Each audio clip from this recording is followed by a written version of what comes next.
എല്ലാവർക്കും നമസ്കാരം. SP space ജേണിയിലേക്ക് സ്വാഗതം. ഇന്നത്തെ നമ്മുടെ വിഷയം കേരളത്തിൽ നമ്മൾ വരും കാലങ്ങളിൽ അനുഭവിക്കാൻ പോകുന്ന മത തീവ്രവാദ രാഷ്ട്രീയ കൂട്ടുകെട്ടിന്റെ അപകടത്തെക്കുറിച്ചാണ്.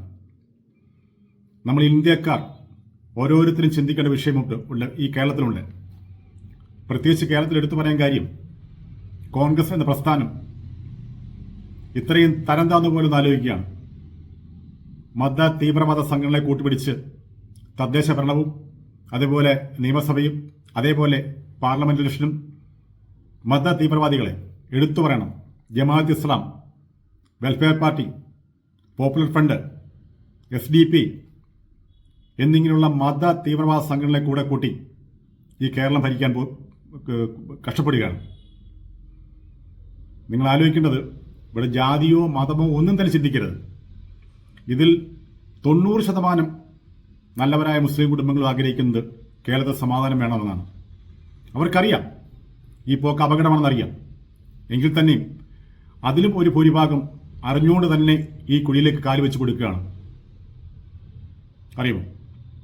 ഞാനത് പറയാനുള്ള കാര്യം നമ്മുടെ VD സതീശൻ കഴിഞ്ഞ ഒരാഴ്ച മുന്നേ പറയുകയുണ്ടായി. വെൽഫെയർ പാർട്ടിയെ കൂടെ കൂട്ടിക്കൊള്ളുന്നതാണ് ഞങ്ങൾ കേരളം ഭരിക്കാൻ പോകുന്നത്. KM ഷാജി പറഞ്ഞു മതമാണ് മതമാണ് മതമാണ് പ്രശ്നം. ആർക്ക്? മുസ്ലിം ലീഗിന്. പക്ഷെ മുസ്ലിം ലീഗിനെ കുറിച്ച് നമ്മളെല്ലാം ചിന്തിച്ചത് ഒരു മതേതര പാർട്ടി എന്നായിരുന്നു. പക്ഷെ അങ്ങനെയല്ല. മുസ്ലിം ലീഗാണ് കോൺഗ്രസിൽ കൂടിയതിനു ശേഷമാണ് കോൺഗ്രസ് ഇത്രയും വർഗീയപരമായി ചിന്തിച്ചതും വർഗീയത കേരളത്തിൽ വളർത്തുന്നതും. എൻ്റെയൊക്കെ എത്രയോ സുഹൃത്തുക്കൾ, നല്ല സുഹൃത്തുക്കൾ എനിക്കുണ്ടെന്ന് അറിയുമോ? ഈ മുസ്ലിം സുഹൃത്തുക്കൾ അവരൊക്കെ പറയാറുണ്ട് ഇപ്പോഴത്തെ പോക്ക് അപകടമാണെന്ന്. അവർക്കെല്ലാം അറിയാം. പക്ഷെ അവർക്കൊന്നും തുറന്നു പറയാൻ സാധിക്കുന്നില്ല. ഇത് അപകടമാണ്. കേരളത്തിലെ പൊതുസമൂഹം തിരിച്ചറിയണം. ഓരോ ഇലക്ഷനും ഓരോ വോട്ടും നിങ്ങൾ കുത്താൻ പോകുമ്പോൾ നിങ്ങൾ ആലോചിക്കുന്ന വിഷയമാണ് കോൺഗ്രസ് എന്ന കൈപ്പത്തിക്ക് നിങ്ങൾ കുത്തിയാൽ അത് ഇന്ത്യയുടെ നാശമായിരിക്കും, കേരളത്തിലെ നാശമായിരിക്കും. ഞാൻ ഒരു പാർട്ടിയെ സപ്പോർട്ട് ചെയ്ത് പറയല്ല. ഞാൻ പറയുന്നത് വ്യക്തമായ കാര്യമാണ് ഞാൻ പറയുന്നത്. നിങ്ങളിത് കേട്ടു നോക്കൂ. തദ്ദേശ തെരഞ്ഞെടുപ്പിൽ വെൽഫെയർ പാർട്ടിയുമായി UDF സഹകരിക്കുമെന്ന് മുസ്ലിം ലീഗ് സംസ്ഥാന ജനറൽ സെക്രട്ടറി PMA സലാം. തദ്ദേശ തെരഞ്ഞെടുപ്പിൽ വെൽഫെയർ പാർട്ടിയുമായി UDF സഹകരിക്കുമെന്ന് മുസ്ലിം ലീഗ്. UDFനുള്ള വെൽഫെയർ പാർട്ടി പിന്തുണ പരസ്യമാക്കി തദ്ദേശ തെരഞ്ഞെടുപ്പിനെ നേരിടാനാണ് UDF നീക്കം. ഞങ്ങൾക്ക് മതമാണ് മതമാണ് മതമാണ് പ്രശ്നം. വെൽഫെയർ പാർട്ടിയോടുള്ള ഒരു സമീപനം എന്തായിരിക്കും? വെൽഫെയർ പാർട്ടി കഴിഞ്ഞ തെരഞ്ഞെടുപ്പിൽ UDFനെ സഹായിച്ചിട്ടുണ്ട്. കഴിഞ്ഞ കുറേ കാലമായി ലോക്സഭാ നിയമസഭാ തെരഞ്ഞെടുപ്പിൽ നീക്കുപോക്കുകൾ, ധാരണകൾ അവരുമായിട്ട് കഴിഞ്ഞ കാലങ്ങളിൽ എന്ന പോലെ ഇത്തവണയും പ്രാദേശിക തലത്തിൽ ഉണ്ടാവും. അല്ലല്ലോ, ഞങ്ങൾ പറഞ്ഞിട്ടില്ലല്ലോ അവര് വർഗീയ ശക്തികളാണെന്ന്. മതരാഷ്ട്രവാദമാണല്ലോ അവരുടെ അടിസ്ഥാന ആശയം എന്ന് പറയുന്നത് തന്നെ. അങ്ങനത്തെ ഒരു മതരാഷ്ട്രവാദം അവരിപ്പോ ഉന്നയിക്കുന്നില്ല. വെൽഫെയർ പാർട്ടിയുടെ പിന്തുണ മുസ്ലിം ലീഗിന് ലഭിക്കുകയല്ല, UDFുമായി വെൽഫെയർ പാർട്ടി സഹകരിച്ചിരുന്നു. അത് പഞ്ചായത്ത് തെരഞ്ഞെടുപ്പിൽ മാത്രമല്ല, നിയമസഭാ പാർലമെന്റ് തെരഞ്ഞെടുപ്പിലും കഴിഞ്ഞ തവണയും അതിന് മുമ്പത്തെ തവണയും സഹകരിച്ചിട്ടുണ്ട്. അവർ ഞങ്ങൾക്ക് സഹായം ചെയ്യുക എന്ന് പറഞ്ഞു. ചില മേഖലകളിൽ അവർക്ക് സഹായം ചെയ്യാൻ ഞങ്ങൾക്കും മടിയില്ലാത്ത ഒരു സാഹചര്യമുണ്ട്.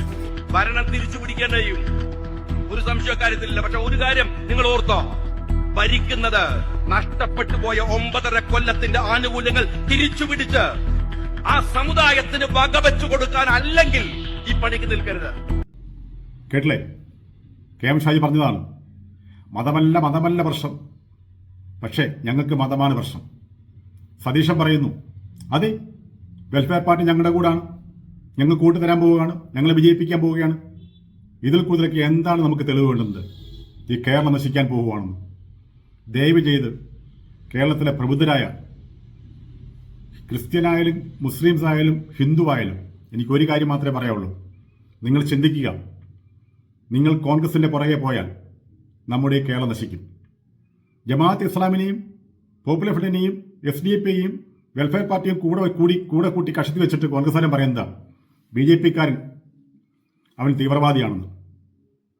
ഒറ്റയ്ക്ക് ഇന്ത്യ ഭരിക്കുന്ന പാർട്ടി അവൻ തീവ്രവാദിയാണെന്ന്. കേരളത്തിൽ ഇതിലും എത്രയോ ഭേദമാണ് LDF. സത്യസന്ധമായി പറയുന്ന കാര്യമാണ്. എത്രയോ ഭേദമാണ് LDF. ഉണ്ട് കറപ്ഷൻ, സ്വർണ്ണക്കൊള്ള, കാശുകൊള്ള, കഞ്ചാവ് കച്ചവടം, വാട്ടെവർ. ഇവിടെ ഏറ്റവും വികസനം നടക്കുന്ന ഒരു കാര്യം മാത്രമേ ഉള്ളൂ: ലോട്ടറി കച്ചവടവും കള്ള് കച്ചവടവും. പിന്നെ ടാക്സ് കൂട്ടുക. ഇതൊക്കെ തന്നെ നമ്മുടെ കേരളത്തിലെ വികസനം. അത് പിന്നെയും നമുക്ക് സഹിക്കാം. നമ്മുടെ കഴുത്തിന് മേൽ തലയുണ്ടാവും. പക്ഷേങ്കിൽ നമ്മുടെ കാലം ഇന്നല്ലെങ്കിൽ നാളെ കഴിയും. വരും തലമുറകൾ ഇവിടെ ജീവിക്കാൻ അനുവദനീയമല്ലാത്ത രീതിയിൽ തന്നെയാണ് ഇവിടുത്തെ പോക്ക്. നിങ്ങളെല്ലാവരും ചിന്തിക്കുക. ഇപ്പോൾ കൊടി പിടിച്ച് കോൺഗ്രസിനോട് നടക്കുന്ന വ്യക്തികൾ ആലോചിക്കുക. നിങ്ങൾ ഏത് പ്രസ്ഥാനത്തെ സ്നേഹിക്കണം, ഏത് പ്രസ്ഥാനത്തിൽ വോട്ട് കൊടുക്കണം, നിങ്ങൾ ആലോചിക്കുക. ഒരു കാര്യം അടിവരയിട്ട് പറഞ്ഞു തരാം: സ്വാർത്ഥ താല്പര്യത്തിന് വേണ്ടിയും ഇപ്പോൾ നമുക്ക് കിട്ടുന്ന സുഖ സൗകര്യങ്ങൾക്ക് വേണ്ടിയും നമ്മൾ കോൺഗ്രസിന് വോട്ട് കൊടുത്ത് വിജയിപ്പിച്ചാൽ ഇവിടെ കേരളം നശിക്കുമെന്നുള്ള കാര്യത്തിൽ ഒരു സംശയവും വേണ്ട. ഇവിടെ മത തീവ്രവാദിയുടെ ഹബ്ബായി മാറും. ഇത് കേൾക്കുമ്പോൾ എൻ്റെ പ്രിയപ്പെട്ട ഇഷ്ടമായ സുഹൃത്തുക്കൾ, മുസ്ലിം സുഹൃത്തുക്കൾ എനിക്കുണ്ട്. നിങ്ങൾ ആരും തെറ്റിദ്ധരിക്കരുത്. ഇത് ഞാൻ ഒരു മതത്തെക്കുറിച്ച് പറഞ്ഞല്ല. നമ്മളിപ്പോൾ കാണുന്ന താലിബാനിലും അതുപോലെ സുഡാനിലും ഒക്കെയാണ് നമ്മൾ കാണുന്നതാണ്. സുഡാനിലെ ഗതി ആലോചിച്ച് നോക്കി. 92% മുസ്ലിങ്ങൾ വാഴുന്ന സ്ഥലമാണ്. കൂടപ്പിറപ്പുകളെയാണ് കൊന്തള്ളുന്നത്. ഇവിടെ ആർക്കും ഒരനക്കവുമില്ല. കഴിഞ്ഞ ഒരാഴ്ച ഒരു ഉസ്താദ് പ്രസംഗിക്കുന്ന ഞാൻ കേട്ടു. അദ്ദേഹം വ്യക്തമായി ചോദിച്ചു, ഗാസയ്ക്ക് വേണ്ടി നമ്മൾ ഇവിടെ കോഴിക്കോട് നിരത്തിലിറങ്ങി നമ്മൾ സമരം ചെയ്തു, ഇസ്രായേലിനെതിരായി. പക്ഷേ സുഡാനിലെ കുട്ടക്കുരുതി വെടിവെച്ചും കഴുത്ത് വെട്ടിയും കുഴിക്കാത്ത ജീവനോട്ട് മൂടിയും കൊല്ലുകയാണ്. 92% മുസ്ലിങ്ങളുള്ള രാജ്യമാണത്. ഒന്ന് ആലോചിച്ച് നോക്കി. സ്വന്തം സഹോദരങ്ങളെയാണ് കൊല്ലുന്നത്. എന്തിനു വേണ്ടി? ആർക്ക് വേണ്ടി? ഞാനിത് രാഷ്ട്രീയം പറഞ്ഞല്ല, മതം പറഞ്ഞല്ല. നാളെ കേരളത്തിൽ എല്ലാവരും അനുഭവിക്കാൻ പോകുന്ന ഒരു വ്യക്തമായ നഗ്ന സത്യമാണ് ഞാനീ പറയുന്നത്. എല്ലാവരും ശ്രദ്ധിക്കുക.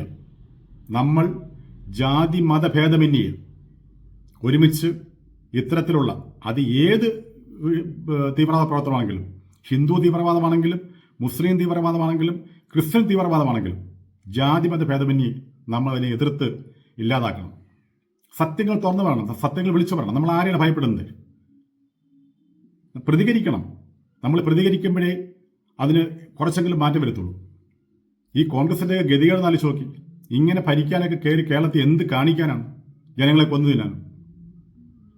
കോൺഗ്രസ് അധികാരത്തിൽ കയറി കഴിഞ്ഞാൽ ഇവിടെ ഭരിക്കാൻ തീർച്ചയായിട്ടും ജമാഅത്ത് ഇസ്ലാമും മുസ്ലിം ലീഗ് അതേപോലെ പോപ്പുലർ ഫ്രണ്ട് SDP അവരൊക്കെ ആയിരിക്കും.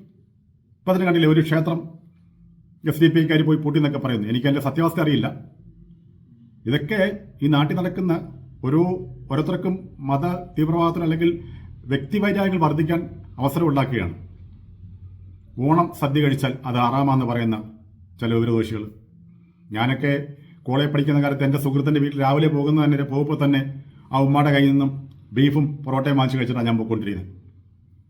അറിയുമോ? എൻ്റെ വീട്ടിൽ വന്ന് പഴങ്കഞ്ഞി കുടിക്കുന്ന എൻ്റെ സുഹൃത്തുക്കളുണ്ടായിരുന്നു. അങ്ങനെയൊക്കെയാണ് ഞങ്ങൾ ജീവിച്ചത്. പക്ഷെ ഇപ്പോൾ ഇവിടെ ഓണസദ്യ എന്ന് വെച്ചാൽ ഹറാമാണ്, ദീപാവലി ഹറാമാണ്, ഗാനം ഹറാമാണ്. ഇതൊന്നും നല്ല കുടുംബത്തിൽ പിറന്ന മുസ്ലിം സമുദായത്തിൽപ്പെട്ട ആൾക്കാർ അംഗീകരിക്കരുത്. നമ്മളെയൊക്കെ തമ്മിൽ തല്ലിച്ച് ചോര കുടിക്കുന്ന വർഗങ്ങളാണ് ഈ മത തീവ്രവാദികൾ. അത് തിരിച്ചറിയുക. എല്ലാവരും ചിന്തിക്കേണ്ട ഒരു കാര്യമേ ഉള്ളൂ: ഒന്നുകിൽ കോൺഗ്രസിനെ തിരുത്തുക. പ്രതിപക്ഷം നമ്മൾ ശക്തമായ പ്രതിപക്ഷം ഉണ്ടാവണം, അല്ലെങ്കിൽ ഫലവശം ഉണ്ടാവണം. പക്ഷെ അത് വർഗീയ തീവ്രവാദം കൂട്ടുപിടിച്ചാവരുത്. അക്കാലത്ത് ഞാൻ LDFിൻ്റെ കൂടെ തന്നെയാണ്. കളി ഇത്രയും വർഗീയത LDFിനില്ല, അത് ഉറപ്പായ കാര്യം തന്നെയാണ്.